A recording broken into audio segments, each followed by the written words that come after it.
Кыргызда айтылуу деп айтышат го, айтылуу деп. Ошо айтып жүргөн үчүн айтылуу деп айтылып калса да көп жер айтылуу. Каракулжа районуна караштуу Алайык өрөөнүндө Көңдүк деген айылда туулуп чоңоюп өстүм. Алгач орто мектепти бүткөндөн кийин ал мезгилде Фрунзе болчу. Азыркы Бишкектеги улуттук Токтогулот Абдымомунов атындагы улуттук академиялык театрдын алдында 2 жылдык театралдык окуу жайы бар болчу. Көп чоң артисттер ошол жерден окушту көпчүлүгү. Биринчи кадамды алгачкы театр мектебин ошол жерден окушуп, андан ары улап окуп кетишет да көпчүлүгү. Биз да ошол жерден сахнада окуп, иштеп, сахнада монтировщик болуп. Азыр сахнада иштеп атышпайбы балдар, ошондой болуп иштеп, ошол жерден чоң артисттердин көзүнүн тирүүсүндө сахнада ойногонун көрүп калдык. Ошол Күйүкова, Күмүшалиева, Жумадылов. Муну кошо, сен сиңдиң.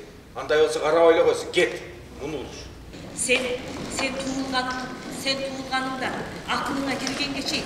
Бала кезде ошол чыгармачылыкка жакын болчумун да, себеби ген деп коет го, генде болсо керек. Менин чоң аталарым, чоң аталарым, чоң абаларым, чоң атам менен бир тууган. Өзүмдүн атам мындай. Чоң атам менен бир тууган эжелерибиз деги эле биздин урууда ошол кошокчу, жомокчу ошондой бир чыгармачылыкка жакын адамдар. Өзүмдүн атам да кошуп ырдап, элдик театрда иштейт эле, бирок ал кесиби башка болуп, бухгалтер болчу. Өмүр бою ошол. Девуда бухгалтер болду, колхоз совхоздордо, бөлүмдөрдө бухгалтер болуп жүрдү. Анан мен өзүм ошол бала кезде сүрөт тартат элем. Анан ошол чыгармачылыкка жакын элем да. Анан 8 классты бүткөндөн кийин Бишкекте Чуйков атындагы художественный сүрөт окуу жайы бар.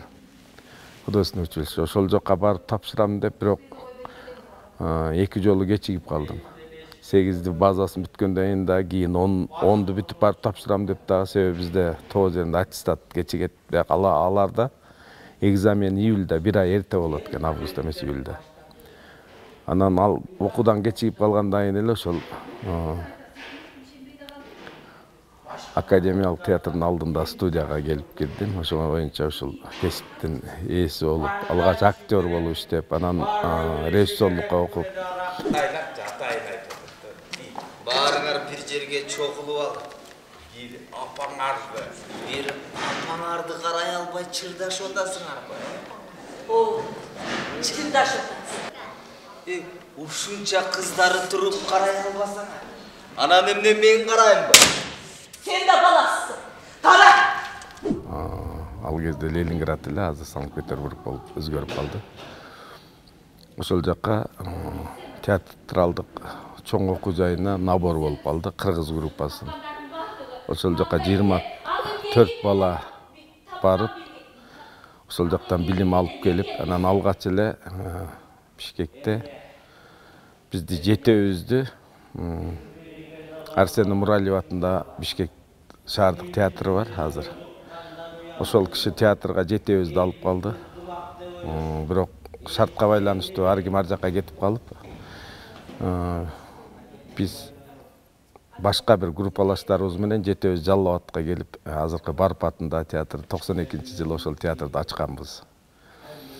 Анан ал жерде 1-2 жыл иштегенден кийин 94-жылы мени ушул театрга постановка койгонду чакырып калышты.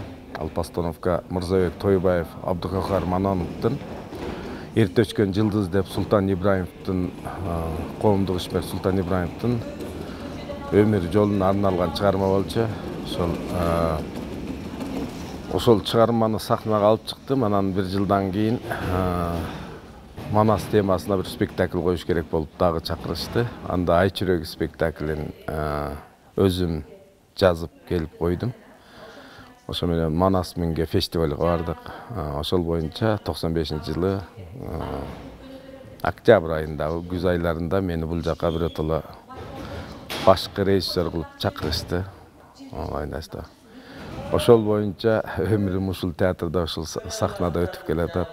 Карай албай атсаңар айт. Апаңы карадык кимге барасың? Акы төлөгөн көкшү сенин дареметиң жетеби? Табылат ошол. Бирөөлөрдөн акча сурабыз. Эмнеге үйдүн документтерин карызга карматып? Мен ийгилик иш Азыр ошо чыгармалардын үстүндө иштеп атабыз. Азыр биздин театрда 2 спектакль параллельно коюлуп атат. Мындан жылдын аягына чейин дагы 3 спектакль коюшубуз керек. Ошон үчүн ара жолдо выезддер болуп атат, сыртка чыгып келгенгечи. Себеби элге чыгып спектакль коебуз деп дагы ошол планга киргизип алганбыз да. Күн алыс артисттер мына Ноокатка, кече Мадыга барып келишти, эртең Арабанга барышат. Ушундай азыр иш аябай күчөп турган мезгили. Жакында өткөн эл аралык Артордо фестивалине барып келдик. Гильермо Фигеройдунун Эзоп спектакли менен. Жаап жашыра, акты кара, караны ак дейт. Бишке далдаланып чыгып, кордойт, тилин чини тилендирет. Каргай, илтей, ширетейин чуумуртуп буркулдан каартанат, ушактай, сатып да жиберет. Тил актайт. Айымында чып, бузуп жарбап жып кылат. Тил менен биз канкус, мәңги, кул, күн деп айтабыз. Эми ал материалдын көлөмүнө, канчалык татаалдыгына байланыштуу болот. Кээ бир спектакль жөнөкөй мындай жалпак тил менен өзүбүзгө жакын чыгарма болсо, пьеса болсо, аны 1 айга жетпей чыгарса болот, 1,5 айга чыгарса болот. Кээ бир чоң чыгармаларды 4-5 ай, 6 айга чейин иштеп калабыз. Ушундай нерселер болот. Көп тоскоолдуктар жаралып калган учурда созулуп кетет. Кээде акча өз убагында бөлүнбөй калат. Акча каражат табылбай калат. Ынсап кыл. Канча ошончого жетип калсын. Ынсапты сен кыл. Калп айтып жаныңды жебе. Жалгыз түшүп десең. Калп айтып жанымды күйгүзбө. Байышты ойлоп, байлыкты ойлоп, материалдык байлыкты жогору койгон адамдар иштебейт бу жерде. Бу жерде илгерки жанагы дервиш, кечилдер сыяктуу бул дүйнөнүн жыргалчылыгынан кечип койгон адамдар. Же болбосо ушул ошондон сахнанын ырахатын, жыргалын сезип, ошо менен өмүрү байланып, ошондон элдин кол чабуусунан ырахат алган адамдар гана иштейт деп ойлойм мен. Уялбайсыңбы жалган сүйлөштөн? Ар качандан бир качан кана келген. Көрөлү дедим. Жөнөкөй адамга режиссер алар кээде премьерада поклонго чыккан, ушуну жасаган киши турбайбы деген гана. Көбүнчө режиссер кулисанын артында кала турган нерсе да.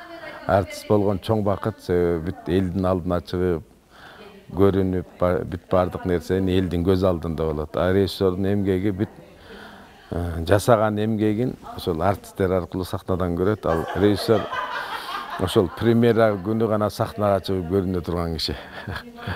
Анан калган убакта бүт ошол жөнөкөй көрүүчү үчүн түшүнүксүз болушу мүмкүн, бирок ошол сахнада неме тил менен айтканда главнокомандующий бардык нерсени жаратып, жасап, бүт бардыгын командуйт этип ошол элдин алдына ошол спектакльдерди, жазылган чыгармаларды, пьесаларды элдин алдына жаңы чыгарма кылып, спектакль кылып, тирүү башка жандуу чыгармага айландырып элдин алдына тартуулаган адам.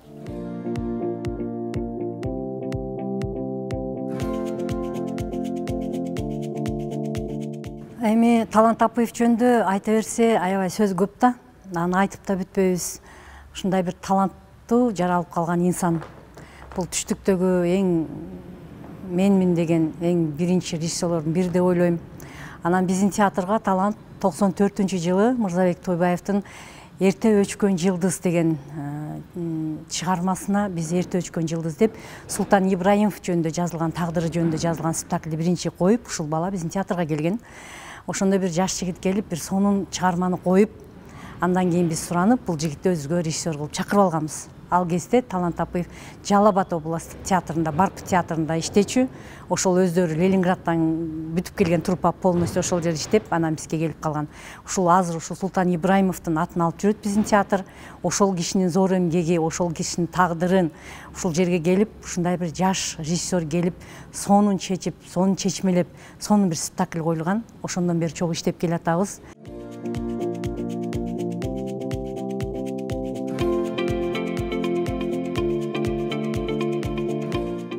Мен биринчи жубайым ошо өзүбүз чогуу кошо чогуу окуп келгенбиз. Бул сахнада көп Жалал Абад театрынын сахнасында бул сахнада чоң ролдорду жаратты. 2006 жылы Кыргыз Республикасынын эмгек сиңирген артисти болгон. Ушул театрдын бир белдүү алдыга сүйрөгөн артисттердин бири эле. Ажалга айла жок экен, ордун айынан 14-жыл каза болуп калган. Ал аялымдан 2 уул 1 кыз бар, алардын баары чоңоюп өздөрүнчө үйлүү жайлуу болуп бөлүндү. Азыркы аялым дагы жолдошум, жубайым дейинби, режиссер сахнада иштеп атат. Ушул спектакльдерде экөөбүз кесибибиз бир, алдай режиссер. Ушул Жалал Абад театрында көркөм жетекчи болуп иштеп, ал жерде дагы жакшы спектакльдерди койгон. Азыр бул театрдын сахнасында дагы мына Амансың Бапаке 7 апрелге карата дагы бир жакшы спектакль койгон. Жана 7 апрель окуясы боюнча бакыт учурган 3 деп. Азыр эми Бурул Калчабаеванын эң кайда ак жолтой деген чыгарманын үстүндө иштеп атат. Экөөбүз азыр 1 уул 1 кызыбыз бар, балабыз 1-класска барды. Кызыбыз уда чоңоюп келатат, ал да эмдиги жылы барат буюрса.